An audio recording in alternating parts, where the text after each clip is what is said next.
Oh, look at there, DJ Thumbs in the house. Thumbs. How you Lord doing? directed. Welcome to the big show here on the web. Mitch English here, along with Nelson, Matthew, and Gunnar. Thanks for joining us, and Andy. Thank you. Here. Hey guys, thanks for sticking around. That's really cool, you guys, to talk about this. Music business, man, totally different. But I want to talk about that. My biggest question I want to ask you is, how hard of a decision was it cut off those long locks, dude? Because you had the best hair in rock and roll. We were world champion hair farmers, guys. we were hair farmers. Yeah, we did it. We won the awards. Hairband survivors. I think Metallica copped you after that point. Huh? Yeah, well, we had to blaze some trails, so it was in the realm of follicular challenges. But I mean, that was almost like somewhat like your trademark. I'm not going to talk too much about it, but it was almost like your trademark. We were known as the guys deal? with the long blonde hair. We were, you know, it was just one of those things that didn't really matter what we were writing or singing. But, you know, it's like, oh, yeah, the guys with Hey, the look, long when you hair. make Beavis and Butthead, it's like, dude, Nelson are chicks. You know you made it win. Good impersonation. I like that. But no, it wasn't that big of a deal. Actually, Matthew cut his hair first, and then I realized, you know, he didn't die from it. Right. And then we gave our hair Didn't to hurt at all, Locks of actually. Love, No, which is a great didn't hurt charity. at all. How long? I mean, it sound like a bunch of 95. 95 is when you did it. Yeah. But how long was your hair after that? That's not. I know it sounds like we're in a beauty shop right now, but No, but you know, our hair was astoundingly long. It was like down to your ass mid back, length. ass length. Yeah, Ass length, absolutely. yep. All right. Well, there you go. That's enough about the hair. It certainly didn't hurt you during that time. I mean, No. Our whole thing was like, love us or hate us, you're going to know who we are. Right. We want to come out with a strong image. I wanted that. and you know the thing is too. I mean, in all seriousness though, it's like you guys come from 3 generations, or you're the 3rd generation of #1 hit makers, and so. You know, you've done everything in your family. I mean, your family has covered all genres of music. So in that way, it's yeah, really but cool. also on the other side too. Reinvented everything. We've got sports guys too on the other side. You know, our Uncle Mark, who's now on NCIS. Mark Harmon. Oh right. And I forgot about right, you guys right. were And our maternal grandfather actually won the Heisman Trophy at Michigan in 1940. There's no talent in your family. And No. And your sister, she's doing well. She's doing much better. She's doing great. Actually, I'm glad that you mentioned it. Tracy has been clean of cancer for lots of years. But she just had her thyroid removed yesterday. Okay, well. And so it's still kind of like an ongoing thing. It's one of those Yeah, things. it's tough. It's like when you go through cancer and you have it, you know, she was a stage 3, right? Almost stage 4. Yeah, Hodgkin's lymphoma. But she beat that. She beat it, and the thing is, it's one of those things where you have to keep dealing with it years afterwards. You know, she was dancing on Broadway recently, and because of the chemo they gave her, she literally was breaking bones in her feet just by dancing. You know, it's like one of those things where they take you right to the edge and then bring you back. You know what I mean? I don't know. Sure.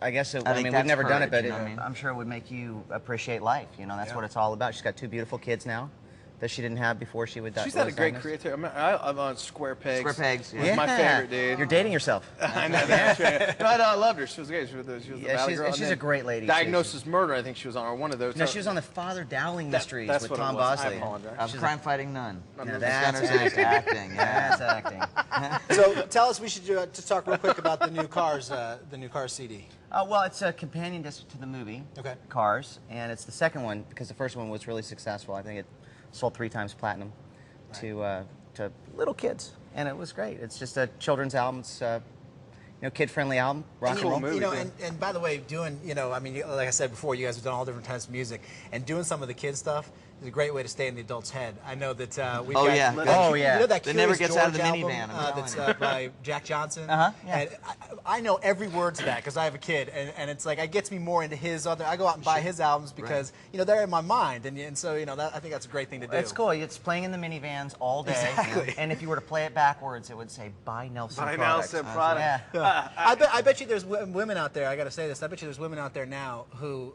fantasized about sleeping with you guys in the '80s, who now listen to your music with their kids. Right there Well, with to a Barney, certain- you know? To a certain degree, Yeah. on so many different levels, we're responsible for their kids. Exactly. You know, in That's what I'm certain saying. ways. You're responsible for making the kids, and now you're responsible for entertaining the That's kids. right. There it is. My theory is when George Carlin went over and did Thomas the Tank Engine, you remember they did that? Oh, yeah. I said, anybody can do this. You know, anybody could go from whatever they were and do kid stuff. So I think that pretty much opened the door. George Carlin is pretty much a trailblazer. Yes. If you think of it that way. Yes, his list of words that you can't can't say say on on TV. And then he's doing it. Yeah, now he's doing Thomas Tank Engine. Perfect. All right. And coming up this weekend, you guys are going to be at Epcot? We're at Epcot. We're playing Flower Power for the We're 6th actually there year. now. We're actually there Oh, right now. I'm sorry. Yeah, no, we're there now. We're Okay. yeah, we're there for the next couple of days. Okay. We have a wonderful schedule. It's, you know, it's 3 shows a day, They're short shows, but it's an interesting thing. And you're playing your dad's song too, which is kind of like the theme song. Yeah, right? Garden Party. It's well, it's Flower Power, so it's a themed '60s concert. So it's we do at least one of our songs on each set, but it's primarily Rick Nelson music that we're doing. Because the rest of the artists, are, primarily artists from the 60s and 70s. I think we had. So we're representing. That's right. Last year from the Monkees. I can't think of his name. Was it Davy Jones? Davy Jones. Davy Jones. Yeah. Davy Jones was out there last year. Go. Look Well, okay, I have a microphone. Here we go. Yeah. That's it. Okay. We'll leave it The at first that. Brady Bunch movie was classic. Yes. Okay. Now I know we're going to get some folks since we're on the web here. Do you guys have a MySpace page? We do. It's well, the Nelson Brothers is on MySpace. We also have a second site, which is for our side band called Scrap Metal, which is all kinds really? of fun. Yeah. Oh, cool. We put a band together that's got all the lead singers from the '80s hair bands that people know. So we've got in one band we've got Mark Slaughter from Slaughter. Kip Winger stops by every now and again. We've got the two of us. We've got Eric Martin from Mr. Big. Our drummer's the guy who sings Sister Christian and Night Ranger. Oh, that And is we're awesome. playing in Great 2 weekends idea. with Jimmy Jameson from Survivor. You know, I call it the world's greatest guilty pleasure cover band. You know what I mean? What a great name though too. I just got put it together. Scrap Metal. I Yeah, got it's, it. people actually come see it, and it's like watching a live version of their kidding me? I'll be 80s in the front mixtape. row. It's Oh, cool. that's on MySpace. Okay, they scrapmetal.com. Yeah, it's or what? MySpace Scrap Metal Band. Alrighty. So I'm gonna add you guys, and so make sure you add me because I know you Okay. guys All are right. MySpace. I know it's silly, but I like it. I know. All right, and this is the web. Thank you very much, Matthew and Gunnar Nelson. You can check them out there on their websites. Thanks for sticking around, guys. That was really cool. Oh, no problem. Catch a As Daily always. Buzz tomorrow morning. We'll be back. Until then, y'all take care. We'll see you in the weekend.